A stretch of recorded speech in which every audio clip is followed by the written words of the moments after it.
Hello and thanks for joining us this morning. You're tuned into our mid-morning edition of Arirang News on this Tuesday, March 24th. Coming to you live from Seoul, I'm Shin Min. Before we begin, these are the stories we're following at this hour. President Moon Jae-in is likely to unveil additional measures to help stabilize South Korea's financial markets during the second meeting of the Emergency Economic Council tasked with dealing with the fallout from the coronavirus outbreak. The cost of stabilizing the markets is likely to top $21 billion. To prevent U.S. markets going off the rails, the Federal Reserve launches a barrage of programs, including an unlimited money printing scheme and plans to purchase investment-grade securities in primary and secondary markets. The Japanese government is to unveil its review of the country's junior high school history textbooks that will be used starting next year. Contentious points whether or not it includes Tokyo's false claims of sovereignty over South Korea's easternmost island of Dokdo. With South Korea still firmly on an emergency footing over the coronavirus outbreak, President Moon Jae-in will be chairing an Emergency Economic Council's second round of talks in the next hour or so. Topping the agenda will be ways to stabilize local securities, bonds, and short-term capital markets in light of the continued market turbulence linked to the COVID-19. It will be followed by a press conference by the Financial Services Commission, where stabilization measures worth some $21 billion are likely to be unveiled. Just last week, President Moon unveiled a support package of worth almost $40 billion to help ease the financial burden on small businesses and the self-employed. A dire projection from the International Monetary Fund, but one that many were expecting. It says the economic turmoil caused by the coronavirus pandemic could be more severe than the devastating 2008 global financial crisis. The IMF says the world's central banks should take even more extraordinary fiscal actions in a bid to ward off what could be a crushing economic recession or even depression. Our Kim Hyo-sun with the details. The IMF has warned that a global economic recession triggered by the coronavirus pandemic could be even worse than the 2008 global financial crisis. In a statement issued by IMF Managing Director Kristalina Georgieva on Monday, the organization called for the world's major central banks to ease monetary policy, adding that more aggressive measures are needed. She also explained that many emerging markets and low-income countries are likely to face significant challenges, while advanced countries are generally in better shape. She said the IMF is ready to deploy all of its $1 trillion lending capacity to help countries cope. The World Bank also announced it could deploy $150 billion over the next 15 months to help developing countries recover. Also on Monday, the Federal Reserve rolled out unprecedented programs to aid U.S. businesses, employers, and consumers amid the pandemic. It took its liquidity-providing efforts to another level by pledging unlimited quantitative easing. The Fed said it will continue its asset purchasing program in the amounts needed to support the smooth functioning of the markets. Just a week since the Fed announced it will spend $700 billion on new bond purchases, it explained it would buy $375 billion of Treasury securities and $250 billion in mortgage securities this week. Kim Hyo-sun, Arirang News. In light of the outbreak, the South Korean government is now advising people against overseas travel for the next 30 days.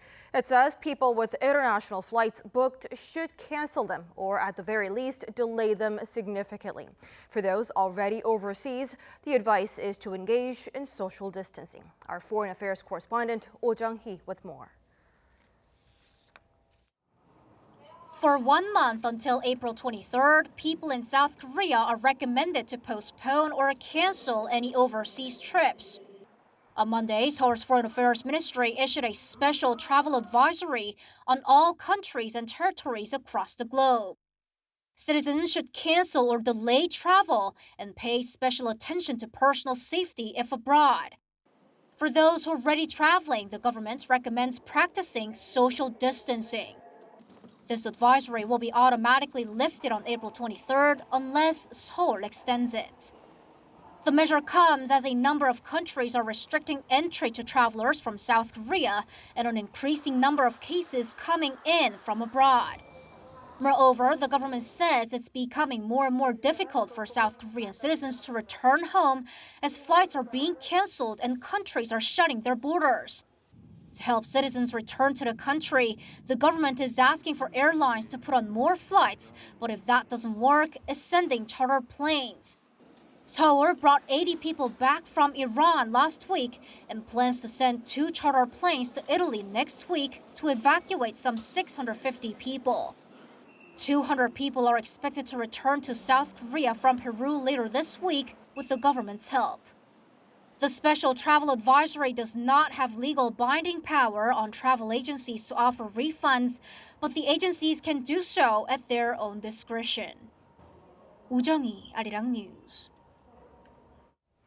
Now, situation in South Korea may be looking up. The country on Monday reported its lowest daily increase of coronavirus cases since late February, with just 64, bringing the nation's total to 8,961. In some more welcome news, significantly more people are now recovering on a daily basis than there are new cases.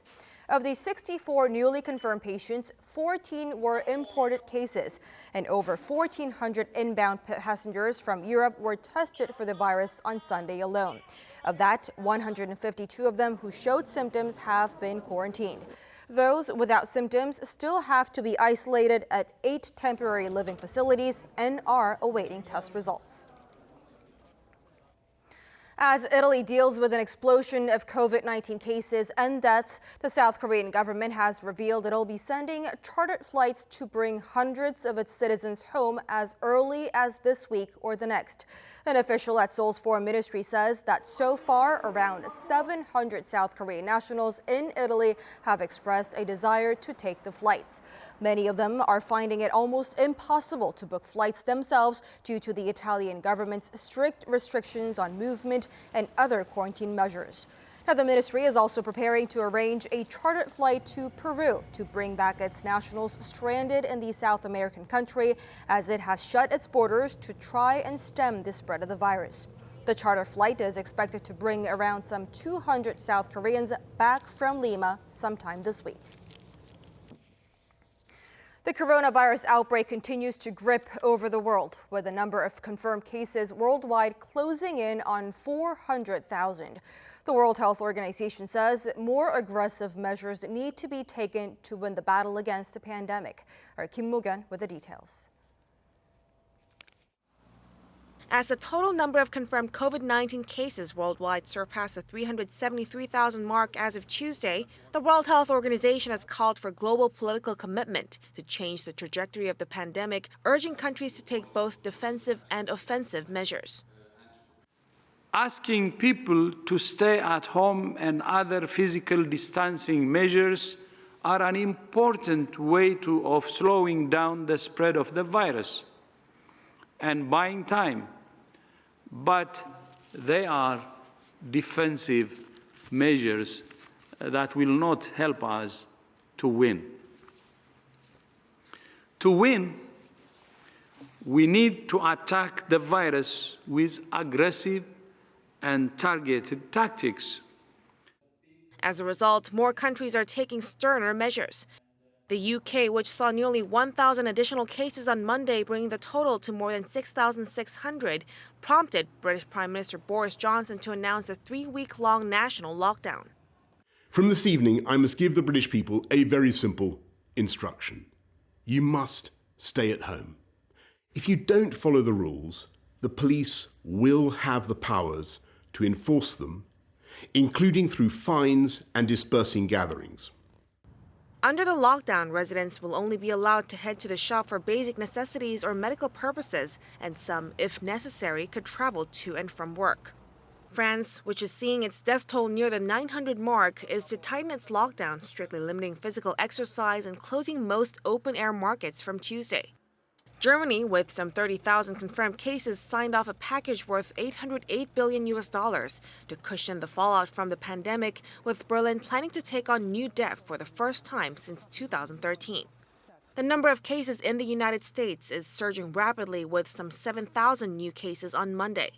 The country now has more than 40,000 cases and at least 500 deaths. The situation in Spain has claimed some 2,200 lives and infected more than 33,000. Italy continues to be the hardest hit, with more than 600 additional deaths reported Monday local time, raising the death toll to at least 6,000. Confirmed cases in the country has now surpassed 63,000. China, the epicenter of the outbreak, reported a drop in its daily tally of new cases, announcing just 39 new confirmed cases on Monday, all of them of imported cases. Kim Mo-kyun, Arirang News. A handful of major South Korean companies, including Samsung Electronics, LG Electronics, and Hyundai Motor, are temporarily closing their plants in India in line with the ongoing efforts to contain the spread of the virus. The company's decisions were in response to the Indian government's guidance, as the virus has infected over 350 people so far and killed 7 in that country. Among the affected is Samsung's smartphone plant in India, which is the largest factory of its kind in the world, with an annual production capacity of 120 million units. Experts say New Delhi's guidelines will deal a body blow to South Korean corporations with operations in India. The World Health Organization says it trusts the IOC and the Japanese government to make the right choice to postpone the Tokyo Olympics if the coronavirus outbreak is deemed dangerous for the athletes and spectators. The WHO's remarks came after a number of national Olympic committees announced they will not be flying in their athletes to Japan this summer. Our Lee Sing-jae reports. With the number of global COVID-19 cases surpassing the 300,000 mark, the World Health Organization's Executive Director for Health Emergencies Program says the future of the Games is under very close observation at the moment, adding the decision will be made by the IOC and the Japanese government very soon. Michael Ryan said the decision on whether to postpone is for the IOC and the Japanese government alone, but the WHO is offering them risk advice. The advice includes not proceeding if it's dangerous to athletes or spectators. As the uncertainty continues to simmer, a couple of countries have already pulled out. Canada became the first country to announce on Monday that it will not take part in the Olympics. Australia later revealed its intent to stay away this summer. New Zealand is also seriously looking into boycotting the Tokyo Games if they are not postponed. President Trump took to Twitter on Monday to say the U.S. would follow whatever decision is made by Japanese Prime Minister Shinzo Abe, adding that Abe will make the proper decision. Earlier this month, Trump said the Olympics would be much better off postponing for a year than to be held behind closed doors, adding to the list of people calling for a postponement. Trump's message on Monday came as Abe notified the Japanese parliament that a delay is possible, as it's unlikely the Games could be fully held, with a number of countries concerned about the global outbreak of COVID-19. Lee Sing-jae, Arirang News. Later today, Japan will be announcing the results of its screening on textbooks that are to be used in local middle schools next year.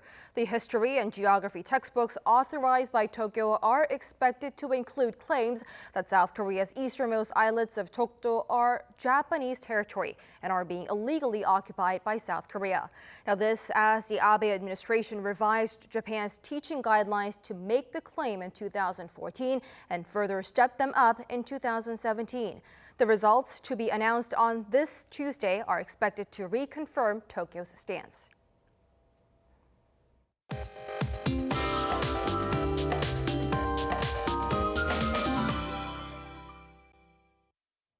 Good morning. It's shaping up to be another fine spring day. Afternoon highs will be 5 to 7 degrees higher than season norms in most parts of the country. Meanwhile, dry weather alerts in place for much of the peninsula, and that's including here in the capital. In fact, Ulsan and Gyeongsang-Bukdo province are still under dry weather warnings today. Also, those of us in western parts of the country will see high levels of ultra-fine dust throughout the day today. Along with sunshine, temperatures will warm up fast, ranging from 15 to 20 degrees Celsius this afternoon. Busan, though, will have a couple of notches lower daily highs, topping out at 15 degrees. The spring spell continues, but we can expect big temperature swings this week. On Thursday, Seoul will have a high of 22 degrees Celsius, feeling like early May, but it's going to be back to near season norms again by Saturday. Along with the fluctuating temperature, beware of frequent showers this week. In fact, Jeju will see rain from Wednesday into Saturday. That's Korea for you, and here's the international weather for viewers around the world.